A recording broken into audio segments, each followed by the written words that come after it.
Relative dating, and it just means putting things in order from oldest to youngest and not figuring out exactly how old stuff is. And there are three different rules that I've listed here. There are really two.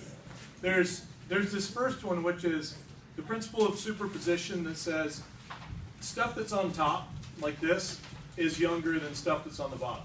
Just common sense. I've restated it to say which layer reaches highest, but same thing. The one that reaches the highest is the younger one. And then there's the second one, which is really the same as the third one. It's called the principle of cross-cutting relationships, that says if something cuts through something else, the thing that does the cutting is newer. So D cuts across this fault right here, which means it has to be newer than the fault. Now this fault, this crack, cuts across E, so it has to be newer than E. E cuts through C, so it's newer than C. Anything that cuts through something else is newer than the thing it cuts through. So this applies to layers cutting through one another, like magma tubes, and it also applies to earthquakes creating faults that cut through things. So from that, you can put lots of stuff in order. This one has an ambiguous part to it. You can't really tell where K and J go in the sequence, but you can put everything else in order. So the lowest thing, I always start with the lowest, that's the oldest. A is the lowest. And yeah, it got folded and squished at some point, and it got broken and it got tilted, but it's still the lowest thing. So there's A. The one above it is D. D continues here. Looks like this shifted up, this shifted down. N is also right there because this is shifted up and this is shifted down, so you could fit them back together like that. So A is the oldest, and then moving up, the next oldest is D. And then once you get past D, you've got C right here, and it gets kind of mangled up because there's a lot of stuff going on. But if you take it bit by bit, you can put it together. So there's M that cuts through C. So which one was there first? C. C is older than M. And then there's this earthquake fault. M cuts through it without being damaged, and N gets cut by it. So which came first, M or N? Which one? No, N did. So N came first, then the earthquake, and then M moved right across. You can tell N is the oldest because it got broken. And then there's B here, which gets cut by N, which means N is newer than B.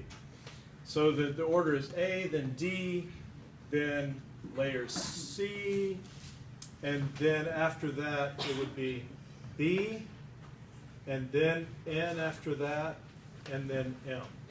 We know B is older than N because N cuts through it. We know N is older than M because N gets broken and M doesn't. And then we can keep going. It's home free after this. E is easy. The next one is I. Then we have H. But at the top of H, there's also L. L is newer than H, but it's below G. So it goes H, then L, then G. And this is where it gets kind of funny. K goes out of the picture. You can't really tell what happens, but if you assume that K cuts through J, that means it's younger than J. But we can't really figure J out because J could have done a couple of things. It could be that it came up here and it made this volcano that hardened, and then they got covered up by F.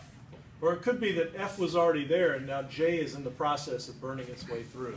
You don't know. There's no way to tell. So all these, A, D, C, D, N, M, E, I, H, L, G, F, those are all in order. The K and the J, you can't really tell. Yeah, Brendan? Do you look at it by its highest point, like when it goes up like that? Yeah, I look along not necessarily the highest point, in the sense that the farthest up the sheet of paper, but I check out the top edge of it. Like I'll follow this along, and I'll follow that along, and this along, and this is the top of B, and so is this. So yeah, keep an eye on the top edge, because you may come into a situation where H, the top edge of it, is also the top edge of L. So those are going to be right one after the other, but since this one cuts that one, this one's newer and that one's older. And then you go on up from there. Yeah, Jonah? Is there going to be a quiz on this? Yeah. Yeah, we're going to I'll show you what that'll look like in just a minute. There are two parts. There's the, well, really three. There's the relative dating, which is like this, and then there's absolute dating, which is going to be math stuff and graphing and having to do with radioactive isotopes. And then there's going to be a part where you have to put that together. And the reason you have to put it together is because this kind of stuff, the lava tubes or magma tubes in this case, these are what's called igneous rock. You've probably learned about igneous, metamorphic, sedimentary. I'm supposed to not even teach you because you already know that, but I'll go over it again. The when you have a rock and you melt it and then you let it cool and harden, that sets the clock. It sets the clock back to 0. And that allows us to figure out how long ago this was created and how long ago this was created and how long ago this was created. Exactly. You can figure out based on radioactive elements in it how old it is. But these layers right here, these sedimentary rocks, you can't figure out how old they are exactly, because if you did the same dating methods, you'd take a grain of this out. This was sand that got pressed together. And it wouldn't tell you when this was pressed together and when this layer was laid out here on the ocean floor or whatever it was. It would tell you when that little grain of sand was melted millions of years before that. It used to be some kind of magma probably that then got destroyed and eroded, and little bits of that washed into the sea and settled on the ocean floor and got cemented together. And you're not getting the date of when it was cemented together, you're getting the date of when the volcano formed way back when.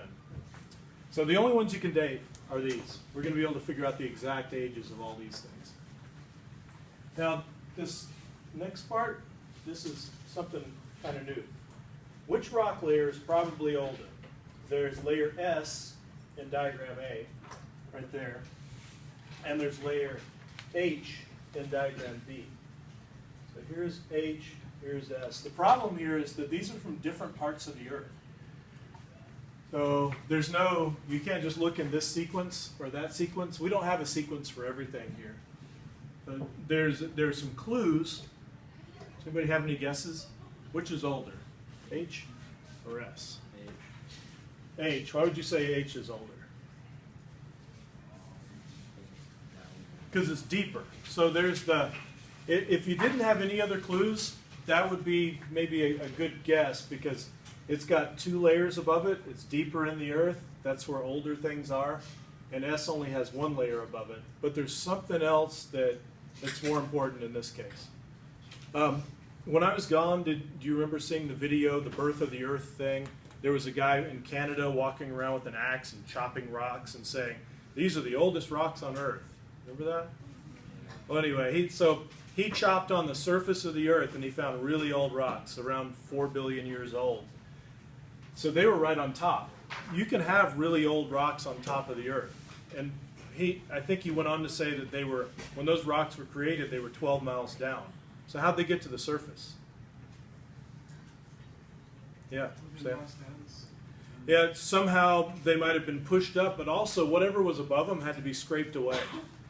So looking at this picture and looking at that, you can't just say that this is older than the top layer there, because that top layer might be really old and might have just had the younger stuff scraped loose. So there's another clue here we have to go by. Hayden. The fossils, exactly. So which one do you think is probably older, H or S, based on the fossils?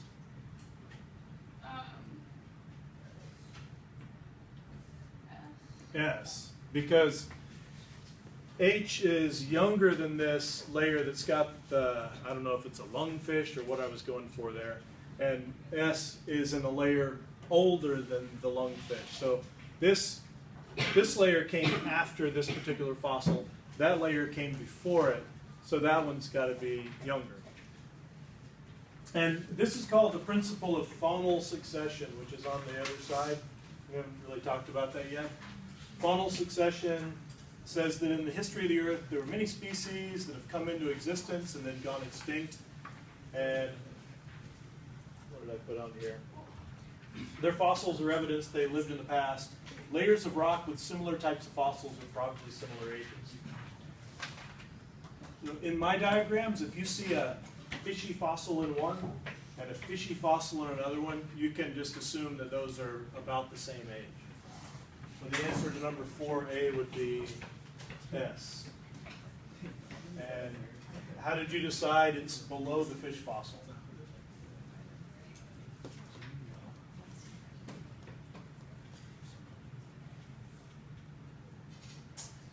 And reasoning along those same lines, which of those two diagrams, A or B, probably has the very oldest rock layer in it? If you're looking for the oldest rock layer of all in both of these diagrams, which one's it in? It's in A? Why do you think it's in A? Why do you think this is the oldest layer? Because that has like the oldest fossil. What's that? Say it again. Has like the oldest fossil. How do you know it's the oldest fossil? I don't know. I thought your little fossil chart was oldest to youngest. Oh, well, it might be, but no, it's not actually. No, it's out of order over there. Jonah? What about, you see how A and B each have that shell? Yeah, they both got the shell. Diagram A is lower than that one. So does that mean that A is older? Right, so the very oldest thing in this diagram is the layer with this fossil. Yes. But that fossil here is in this layer, and their layer is even older. Yeah. So diagram A because of that. So it would be A. And the last question of these two, of the two diagrams, which one would have the very youngest layer? Is it A again, or is it B this time? No, it would be B. B, yeah. The youngest layer in A has got the fish fossil in it. But the fish is pretty deep down here, so Yeah. all this is younger than the fish fossil, and it's even got the human fossil, which there haven't been those around for very long. So what I want you to do now, this is, for some of you, I guess this is just jumping right to graduation after you've never having practiced this. But for the rest of you, this is what your test is going to look like. And the first 10 questions of this test, there'll be 25 questions. The first 10 are going to be straightforward relative dating questions. The next 10 are going to be absolute dating questions, and then the last 5 are a combination of both. So what I want you to do now, and I want to stress this, up at the top, I wouldn't label it yet, but start from the oldest rock and take diagram 1 and order everything in the diagram from oldest to youngest. There are a lot of letters, a lot of lines, but I think you can figure it out. Once you've done that, then answer questions 1 through 10. And I'm just going to grade 1 through 10. I'll come around and check them. And it'll be really easy to do those once you've got the list, because you can just find letter B in your list. This asks you, what's a little bit older than B? So it'll be the thing to the left of it. And this asks you, what's a little younger than B? It'll be the thing to the right of it. So So how Yeah. do we learn how to do the